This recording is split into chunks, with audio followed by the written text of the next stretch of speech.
So at the time I'm recording this, the iPhone 16e has barely been out for 2 weeks. And after all the things I've seen so far, I feel like it might be a tough sell for a lot of people. I say this for a few reasons. The first one being the cost, because this budget smartphone, I use that term very loosely, is now $600.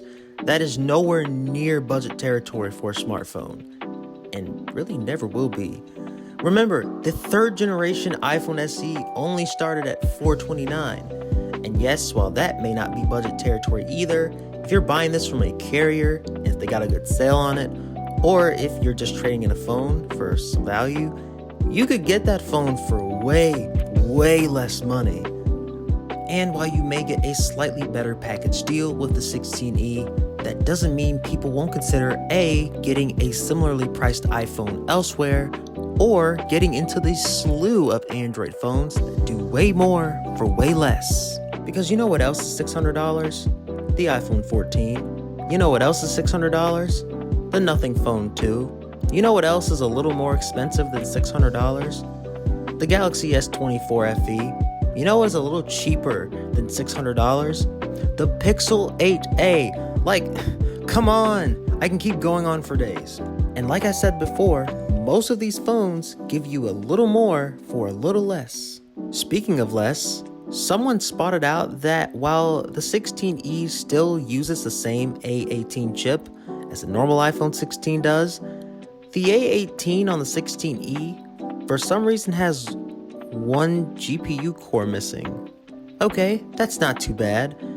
I feel like as long as you're not actively gaming on the 16e, you're not going to notice that much of a difference compared to one extra GPU core on the 16. Not only that, someone also pointed out that the 16e somehow has first gen wireless charging, which only goes up to 7.5 watts.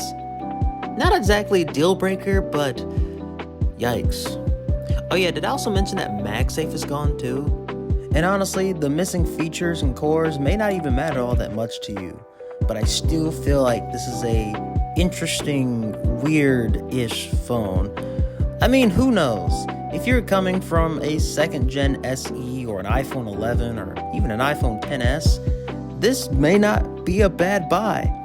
Or if you're a parent getting your child their first phone, once again, this may not be a bad buy. But I still feel like there are phones out there that give you a little more for a little less. Or more, depending on, your budget and all. But knowing all of this, I still feel like the phone itself will sell decently well. I mean, it's no budget smartphone of the year or anything, not with that price tag. I mean, hell, it feels like a phone that was just scrapped together with just older iPhone parts and their components. That's really just all it feels like. Okay, a few things I forgot to add. With the 16e rolling in, sadly, the iPhone SE 3rd gen and the iPhone 14 both got discontinued. In other news, besides the iPhone 16e, a bunch of other Apple products, mainly iPads and Macs, have also gotten slight refreshes, mainly to their chipsets. The 10th generation iPad now sports an A16 Bionic chip, which can be found in both the iPhone 14 Pro series as well as the iPhone 15 series as well. Still starting at $349 while also doubling storage to 128 gigs. Meanwhile, the iPad Air is now rocking an M3 chip, which can be found in modern day Macs. Still have the 11-inch and 13-inch screen sizes to choose from, still starting at $599. And it also supports Apple Intelligence, in case anybody wants to know. Oh yeah, forgot to mention, it now has its own keyboard, which, well, okay. The MacBook Air also got a refresh, now sporting an M4 chip, which is the latest in the Apple Silicon family. Apple finally, and it's about time they did this, doubled their standard memory to 16 gigs. Thank God, it's about time y'all did this. And last but not least, the Mac Studio of all devices got an update, now sporting an M4 Max or an M3 Ultra chipset, of your choice of course.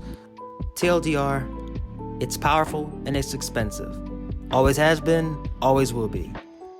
Last but not least, before you go, because I can already see you looking for your next video to watch. How's your day been? Or how's your night going? How is your life? Is all I'm asking. I hope it's going decent. Doesn't have to be going well, but at the very least, I hope it's going decent. At the very least, you're still breathing, so there's that. Anyway, with that being said, ladies and gentlemen, I will see you beautiful people next time.